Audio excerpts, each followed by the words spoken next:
What's up mga kabubong? Welcome to Caspar Roofing Channel!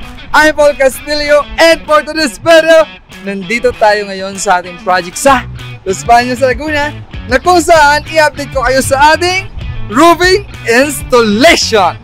Pero kung bago ka lang sa channel to, please don't forget to subscribe because it's time to listen up! Iyon!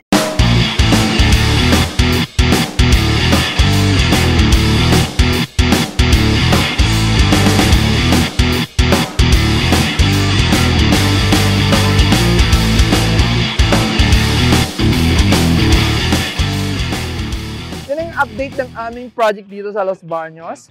Tapos na kami lahat. Ito, yung mga ridge roll namin. So yung kompleto na lahat yan.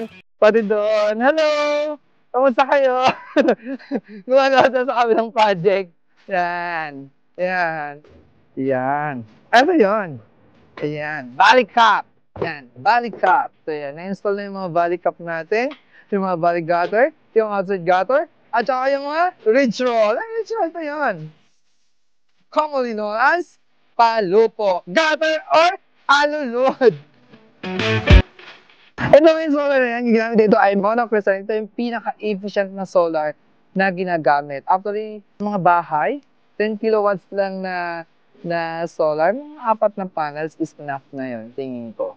Depende yun sa consumption nyo sa bahay. Pero sa mga small houses, 10 kilowatt or 2 or 4 panels is enough na.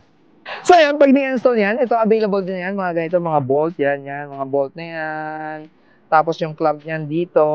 So yun, itong roofing na to, ito talang pinaka-the best sa solar. Kung magsa-solar kayo, mas maganda to kasi wala siyang exposed tech screw. Kaya pa nagpalagay kayo ng solar, kumpleta na lahat yan, all-in package. So abangan nyo lang yan sa aming vlog doon sa opisina kasi ito hindi namin napakita during installation kasi actually, mabilis silang mag-install ng solar.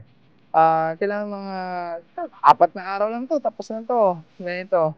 Very easy lang yan kasi may mga available yung mga clamp at saka mga bolt. So yun, na-install na yung mga gutter. Yung valley gutter natin, may valley cap na. So yun, siguro napakalaking tulong ng solar yan sa kanila. Tingin ko mga 5 years, bawing-bawi na sila sa naggastos ng solar. Very expensive yung solar, pero pag nagamit nyo na kasi yan, mas malaki talaga ang tulong at saka makakatipid kayo. At least, isa lang yung gastos. Kaya kung ako, nag-solar na tayo, di ba? Siyempre yung solar is renewable technology yan. Solar energy. Solar energy, yan yung process ng light at init na galing sa araw para i-process niya into solar energy or electricity. Gets? Gets mo? Gets ko. So, yun. Renewable energy. Di ba? Sabahan niyo yung solar namin sa opisina. Papakita ko sa inyo pag i-install ng ating mga workers step by step. Forman din mo yan. Humanda ka na. Humanda ka na, Carlo. Dahil tayo mag-install ng ating solar. Di ba? Papakita natin yan sa ating manonood. This time kasi, ang bilis mag-install ng solar. Diba? Medyo busy tayo. So, ang dami natin mga nangasikaso. Diba?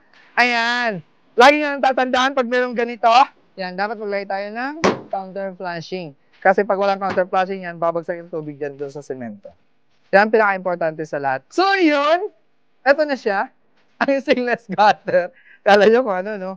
May gutter dito at saka dito sa side na to may kaming false gutter. Tama, di ba? Oh, di ba? May false gutter yan, saka may false gutter doon sa kabilang side. So, wala na kaming tubo dito. Kasi normally, pag may tubo dito, yan nagiging source ng tulo. Yan. So, yun. Diyan na nga nagtatapos yung video ito. At maraming salamat sa inyong pagsama. Please give me a like kung nagustuhan nyo yung video ito. And I hope marami kayong natutunan. Again, I'm Paul Castillo of Caspar Roofing. At lagi nyo lang tatandaan, umulan man, umaraw at bumagyo, ang Caspar Roofing ay laging nandyan.